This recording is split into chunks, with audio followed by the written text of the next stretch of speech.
Yo no conozco una agenda tan caliente desde hace mucho tiempo como lo que nos está tocando vivir ahora a todos los argentinos.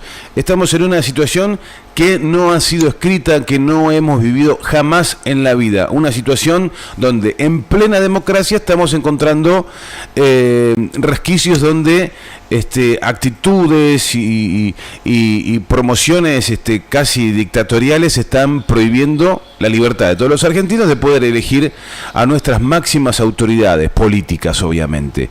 Pero me parece que a esto se le suman un montón de otros aditamentos y nada mejor que tomar contacto con nuestro amigo Gustavo Rosa, que desde Rosario nos atiende el teléfono para charlar, para ayudarnos a pensar un poquito y discurrir en la coyuntura política que nos toca vivir. Cada 3-4 días estamos en contacto con Gustavo como para no perder el horizonte, ¿no? ¿Qué es lo que está pasando a nivel nacional? Gustavo, ¿cómo estás? Ronnie y Sergio te saludamos acá en Radio Lateral. ¿Qué tal? Buenos días, Ronnie, Sergio y el público de Con Fundamento Criollo. Bueno, me diste un pie fantástico para hablar de lo que más o menos había hecho o el recorrido que yo había pensado para hacer.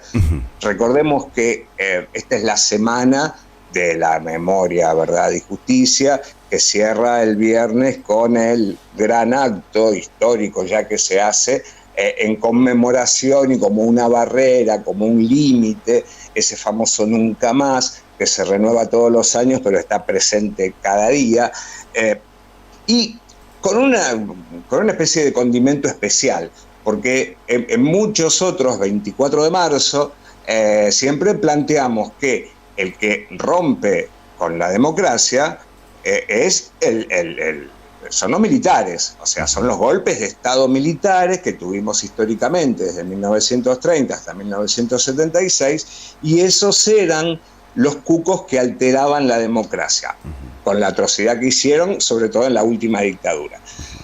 Pero en estos últimos años, y sobre todo en este último año, desde el 24 de marzo del año pasado hasta ahora, se da un giro en el eje, en la barrera o en el dique de contención, que le da una significación diferente a esta semana de la memoria, la verdad y la justicia, que tiene que ver con que el establishment encontró otra manera de limar la democracia, que es a través del Poder Judicial y los medios de comunicación concentrados. Entonces, esto que ha tomado giro un poco a partir de el discurso del año pasado de Cristina, cuando habló de mafia o democracia, se revitaliza en esta semana con la marcha del 24 de marzo. Es decir, la marcha del 24 de marzo no va a perder esa idea de la memoria, la verdad y la justicia, que ya queda la idea de plantear a los militares como los que alteran la democracia, ya queda un poco en blanco y negro, porque ya han encontrado una forma, y no solamente el establishment local, el poder real local, sino, fíjense que ayer el Departamento de Estado de Estados Unidos publicó un documento sobre los derechos humanos en Argentina en el 2022. Claro, es un texto de 27 páginas y en 5 páginas plantea que la corrupción en Argentina y la falta de transparencia en el gobierno atenta contra los derechos humanos. Bien. A ver, el Departamento de Estados Unidos habla de la corrupción de Argentina como si Argentina fuera, por un lado, el único país que tiene corrupción. Bueno, hace poco... Sí, me estás haciendo acordar el embajador norteamericano, Stanley, que le pedía a Larreta que armen ya una coalición tipo... Braden, ¿no? Comportándose como un Braden, pidiéndole a Larreta que arme una coalición poderosa. La Liga Democrática, sí, algo así. Bueno, y justamente como emblema de la corrupción en Argentina y como el fantasma para el mundo, Cristina Fernández de Kirchner es el emblema de la corrupción en Argentina para el Departamento de Estados Unidos, el Departamento de Estado de Estados Unidos. Es increíble porque, obviamente, como se reveló en los Wikileaks, los que abrevan en la Embajada de Estados Unidos en Argentina con este tipo de informes son los periodistas de La Nación, los políticos de la oposición, los periodistas de Clarín. Se basan en muchas de sus posturas de la Embajada argentina, de la Embajada estadounidense en Argentina, y que le mandan al Departamento de Estado norteamericano en recortes de diarios. Por lo tanto, no tienen una investigación muy profunda, sino que simplemente tienen algunos informantes que son los que ya sabemos quiénes son. Y bueno, entonces, en ningún momento hablan de Macri. Me hizo acordar también un poco a lo de la presentación de Gerardo Morales como candidato a presidente en el Teatro Gran Rex de Capital Federal, donde él se puso como paladín de la lucha contra la corrupción por tener presa a Milagro Sala. En este caso, el Departamento de Estado norteamericano plantea que la cuestión de condenar, habla de la causabilidad también, y festeja el fallo y la condena a Cristina, porque de esa manera se va a terminar la corrupción y vamos a acceder a los derechos humanos. Pero hay otro párrafo de eso que tiene que ver con la posición del oficialismo a partir del juicio político a la Corte Suprema de Justicia, de la arremetida. Y viste que hay un dicho que dice, hay que pegarle al chancho para conocer al dueño. Bueno, sí. Exactamente lo que salta el Departamento de Estado norteamericano a plantear que se está vulnerando el sistema judicial argentino. Con lo que ahí uno puede deducir, y después en un párrafo lo aclaran, porque corren peligro aquellas empresas de capital norteamericano que están instaladas en Argentina. Y ahí salta el dueño del chancho, porque precisamente... No, y aparte permíteme, aparte son los que están lanzando la piedra y ahora quieren esconder la mano, porque son los que están pagando el lawfare. El lawfare no es gratis, el lawfare se paga con muchos dólares gordos, y salen desde el Departamento de Estado norteamericano, lo reciben los jueces argentinos, y lo que hacen ahora, los reciben periodistas argentinos, y lo que hacen ahora es levantar finalmente el informe por el que pagaron y que escribieron argentinos, jueces y periodistas, y lo ponen como diciendo, mirá lo que tenemos acá. Pero son ellos los dueños también. Pero aparte, fíjate el paralelismo, ¿no? En la década del 70, el gobierno de Estados Unidos instruía a los militares y a los militares argentinos sobre cómo frenar el avance del comunismo en Argentina. Durante los últimos 10 o 15 años, muchos jueces argentinos viajaban a Miami y a Nueva York para acceder a cursos que tenían que ver con el armado del lawfare. Es decir, lo que en los 70 era la preparación de los militares por parte del imperio, en los últimos años fue la preparación de jueces para que sean la punta de lanza para la colonización del país. Y con esto salta a la vista que lo que están protestando no es contra la corrupción en general, porque si no también lo hubieran puesto a Mauricio Macri, que fue el único presidente de la historia argentina que le encontraron cuentas offshore en paraísos fiscales. Y eso, más muestra de corrupción no puede haber. El escándalo que se armó en otros países, en Islandia, en España, en Inglaterra, acá no pasó nada. Más muestra de corrupción que esa no hay. Y relacionado con esto de los derechos humanos, ayer estuvo Alberto Fernández en la primera jornada del tercer Foro Mundial de Derechos Humanos organizado por el Centro de Promoción de los Derechos Humanos de la UNESCO. Y ahí, en su inauguración, el presidente Alberto Fernández dijo que en 40 años de democracia queda pendiente la reforma del Poder Judicial. Y precisamente ahí está la clave. Tenemos una sociedad, dijo el presidente, que en el siglo XXI sueña con un poder judicial que deje de actuar como el brazo ejecutor de los poderes fácticos en la Argentina. Con los militares lo hicimos en estos 40 años. Logramos que las Fuerzas Armadas se democratizaran, que neutralizamos ese brazo ejecutor de los poderes fácticos. Ahora nos queda con la justicia y obviamente con los medios de comunicación. Con el poder judicial, ¿no? Claro, el Poder Judicial son los soldaditos de los 70. El Poder Judicial de hoy son los soldaditos de los 70, que te sacan del medio a los que molestan. En aquella época te los hacían desaparecer, ahora te los condenan con fallos insostenibles para proscribirlos. Entonces, no está alejada la lucha de democracia o mafia de la memoria, la verdad y la justicia. Y por ahí Alberto omitió decir que durante el gobierno de Cristina se intentó hacer una reforma judicial que fue frenada por la misma Corte Suprema de Justicia. Se había presentado una propuesta de ley que se discutió durante meses en comisiones del Congreso, del Senado, se aprueban esas leyes de modificación y la Corte Suprema de Justicia las vetó directamente, las declaró inconstitucional. Así que eso de la deuda pendiente que tenemos en esta democracia de modificar el Poder Judicial se intentó hacer y se frenó. Con los medios de comunicación también se intentó democratizarlos y fue modificada por Macri por decreto y el gobierno actual no hizo nada. Esta tarde va a hablar Cristina, más o menos alrededor de las 18, dentro de esta semana de la memoria y la verdad y justicia, junto con el Grupo de Puebla, que son expresidentes y presidentes actuales, bajo el tema voluntad popular y democracia. Es decir, el mismo tema, porque tenemos una democracia que está condicionada no solo por el Poder Judicial, sino esencialmente por los poderes fácticos. Y estos poderes fácticos no tienen botas, pero tienen precios. Y con esos precios vulnera, orada, desalienta la democracia. Fíjate que el fin de semana hubo elecciones en La Falda, que por supuesto no es significativo de nada, porque son muy pocos habitantes, pero lo que más llamó la atención es la participación.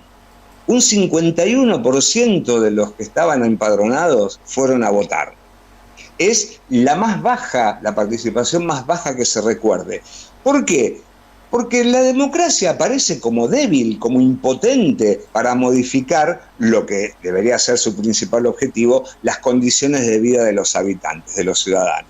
Entonces, el público, el votante, ve que ¿a qué vamos a votar si todo sigue igual? Y eso también orada la democracia, porque te desalienta, o si no, votan por cualquier otra cosa.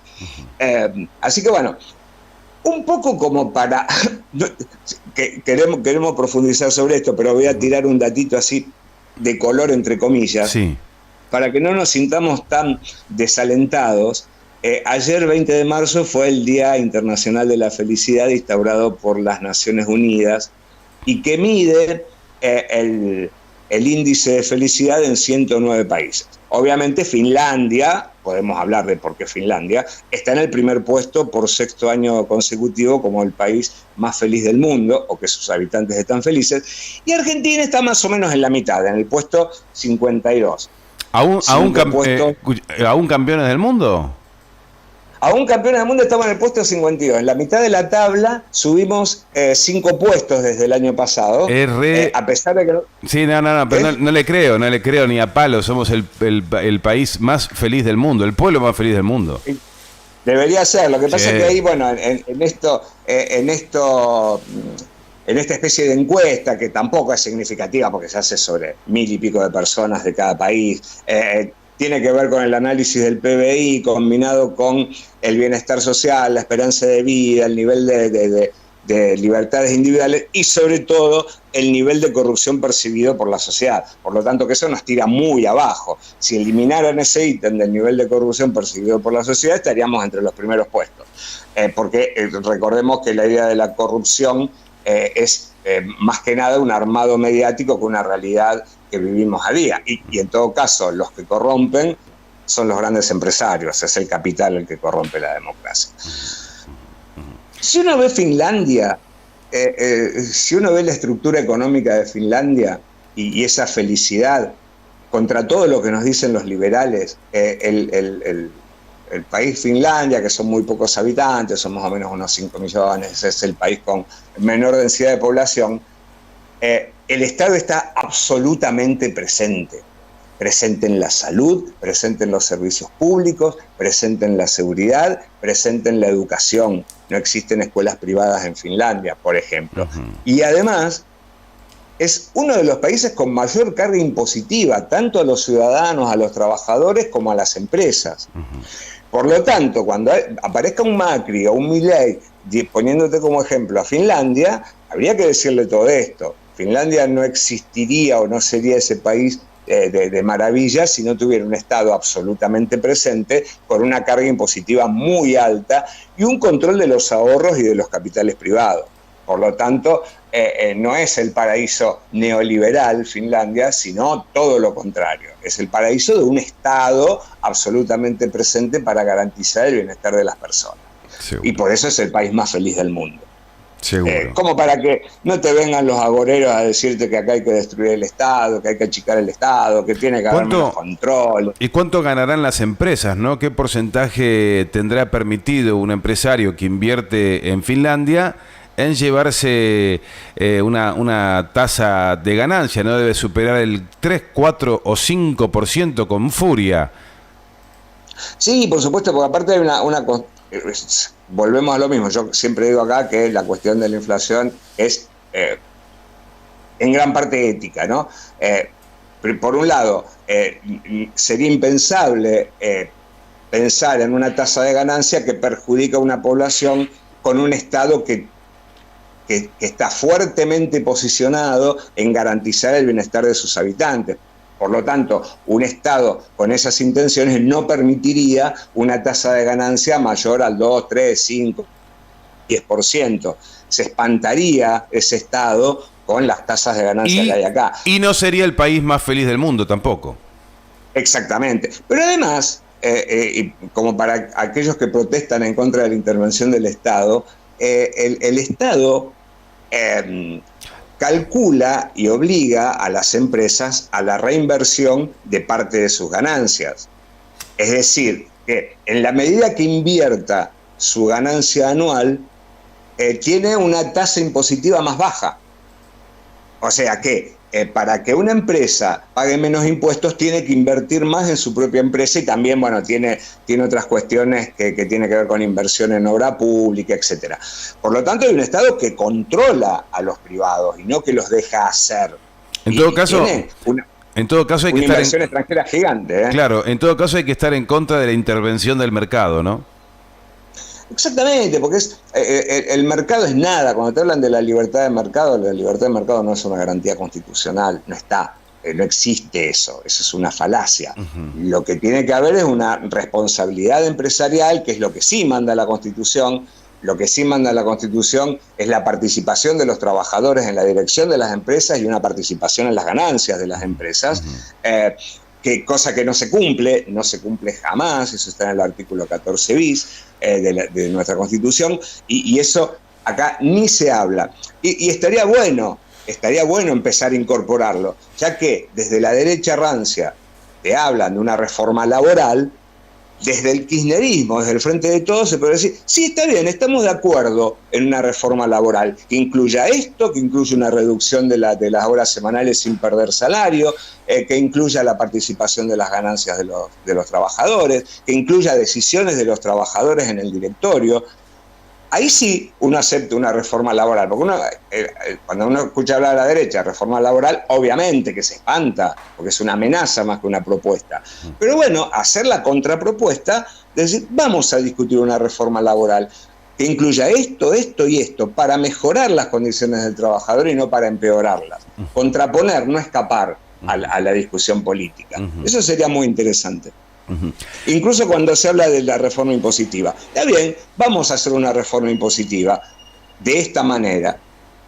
Bueno, me parece que es una discusión interesante en este momento en donde evidentemente la sofocación del poder concentrado con sus aliados nos está alterando y disminuyendo la voluntad democrática. Es bueno replantear estas cosas, ponerlas en situación, a ver cómo se puede dar un salto adelante para lograr la calidad de vida de todos los argentinos.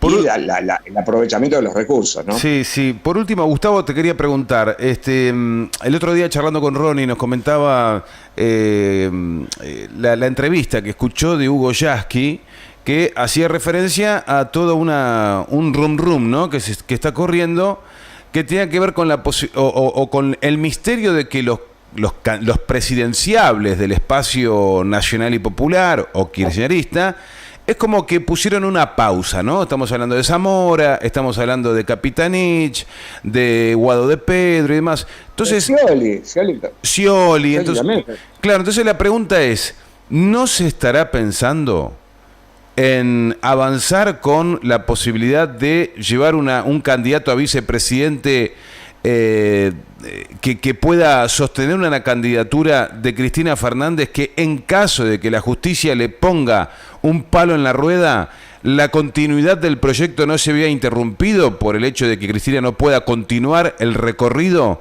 y sí lo pueda continuar el candidato a vicepresidente?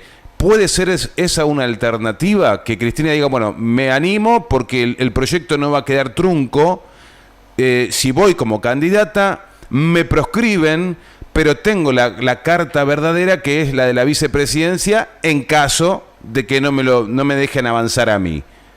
O sea que sería del propio riñón el vicepresidente, que podría ser Capitanich, que podría ser Guado de Pedro, X, no sé, el que sea, pero...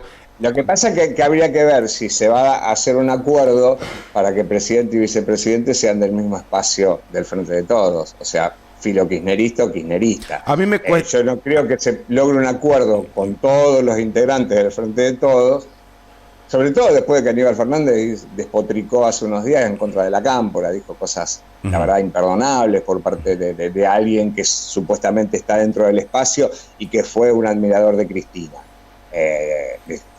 Digamos, hoy es imposible plantear un escenario de un acuerdo para que los candidatos sean ambos del mismo espacio del Frente de Todos. Era lo que yo le preguntaba a Ron, decía, ¿no es pan con pan esto? Claro, y que muchos se van a bajar del Frente de Todos, ese es el peligro también. Y es el peligro también de insistir con la idea de Cristina candidata si no rompemos con esta falacia del fallo sobre el juicio de vialidad. Me parece que hoy justamente se estaba hablando de la cuestión ¿te acordás que cuando se hizo la mesa del Frente de Todos hace unos meses se había planteado una comisión para convencer a Cristina de que sea candidata? Esa comisión la tendría que llamar a la conformación el presidente Alberto Fernández. Y el presidente Alberto Fernández no llamó a esa comisión, que por un lado a mí me parece una ridiculez, en el sentido de que no hay que convencer a Cristina de que sea candidata, hay que garantizar las condiciones externas, es decir, de la justicia, para que sea candidata. Tal cual. Ser más enérgico con esto del fallo de la Corte de vialidad y con lo que se viene con la confirmación de casación.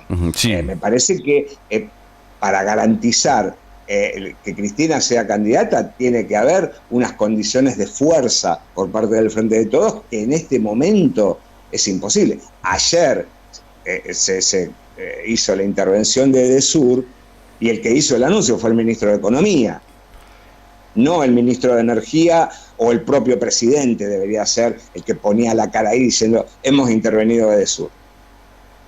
Y fíjate entonces cómo están traspapelados los roles. ¿Y quién va a ser entonces el candidato va a ser Massa? Mira, yo eso lo vi como una señal pero para que sea Massa el candidato tiene que frenar la inflación de manera tan enérgica como pusieron esto de la intervención de Edesur. Porque si no, con una inflación creciente que sorprende con los números, pero no hacen nada para frenarla, no va a ser posible un Massa candidato con énfasis. Claro. Y además también de atenuar un poco la situación en la que están muchos trabajadores, muchos argentinos, la situación de la informalidad en el trabajo que es bastante grande, además de algunas mejoras temporales, preelectorales, hay que ilusionar con transformaciones. Hay que ilusionar con transformaciones y prometer cosas que se van a hacer y con mucha potencia para contraponer a la derecha que quiere destruir todo y que lo está diciendo.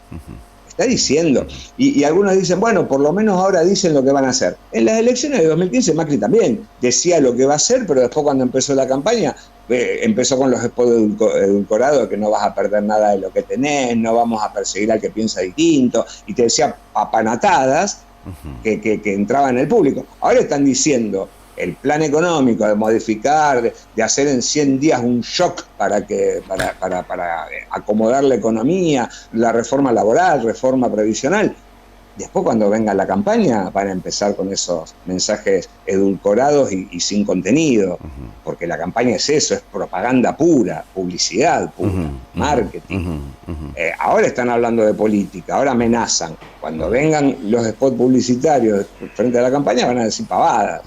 Bueno, ya tendremos un bloque para analizar los spots, ¿eh? Ya tendremos un bloque. No, porque si vos te fijas, cuando Macri hablaba en 2015 del curro de los derechos humanos, vamos a terminar con el curro de los derechos humanos, vamos a terminar con el impuesto a las ganancias, después en la campaña no decían nada de eso. Decían pobreza cero, la revolución de la alegría y pavadas así, y terminó siendo un desastre. Y nada garantiza que Larreta, Bullrich, Milei nos traigan el paraíso.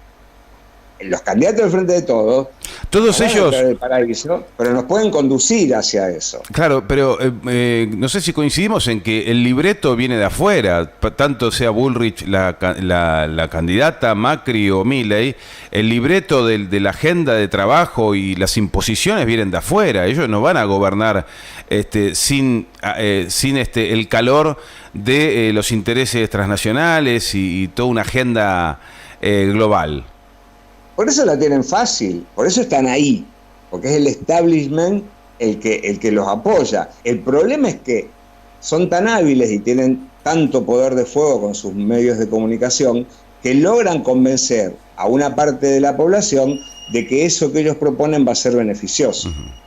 Claro, o Milei trayendo una economía de 1820 como si fuera la modernidad absoluta, ¿no? Claro, pero aparte... tanto Milei como Macri y Rodríguez Larreta plantean un modelo de país que no se aplica en ningún lugar del mundo. Y más lo de Milei, hablando del Estado mínimo, el Estado que no exista, que no haya banco central, todo ese tipo de estupideces que dice. No existe en ningún país del mundo, en ningún país sobrevive sin Estado. Porque el Estado es la forma de organización. El asunto es para quién patea el Estado. De parte de quién está el Estado, si de los poderes concentrados o del pueblo. Y ahí justamente lo democrático. Un Estado que se ponga de parte de las corporaciones es un Estado antidemocrático. Un Estado que se pone de parte del pueblo es un Estado verdaderamente democrático. Y ahí está la diferencia. Gustavo. Y ahí está la diferencia también con Finlandia. Finlandia no es un país socialista, comunista ni nada por el estilo, pero que piensa en el bienestar de los ciudadanos. Y está profundamente de parte de los ciudadanos. Y no viviendo en el medioevo, sino es muy moderno, muy desarrollado, con un sistema educativo de vanguardia, con un cuidado de la ecología que es impresionante, y eso que la principal industria es la maderera. Por lo tanto, eso es un Estado que protege a los ciudadanos y al país. Gracias, Gustavo, por este tiempo, espectacular. Bueno, el viernes vamos a profundizar un poco sobre el Día de la Memoria, Verdad y Justicia. Vamos a ver lo que dice Cristina esta tarde, cómo se posicionan. Hubo un cruce ahí en la organización del Día de la Memoria, porque ¿te acordás cuando Cristina planteó esto? Que el 24 de marzo tiene que ser democracia o mafia. Estela de Carlotto salió a decir: no, el espacio de memoria y verdad justicia no se puede ver opacado o ver influido por la coyuntura.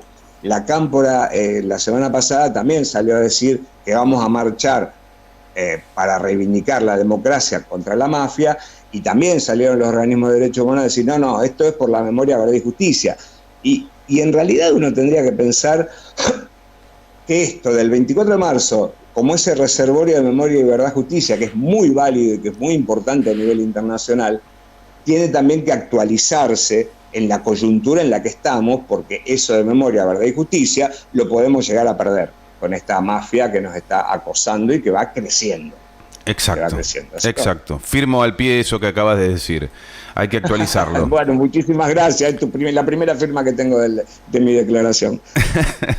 Te mandamos un abrazo grande, Gustavo. Buena semana, Bueno, Nos vemos el viernes. Abrazo grande. Y gracias por el espacio. Gracias a vos, gracias a vos. Abrazo grande.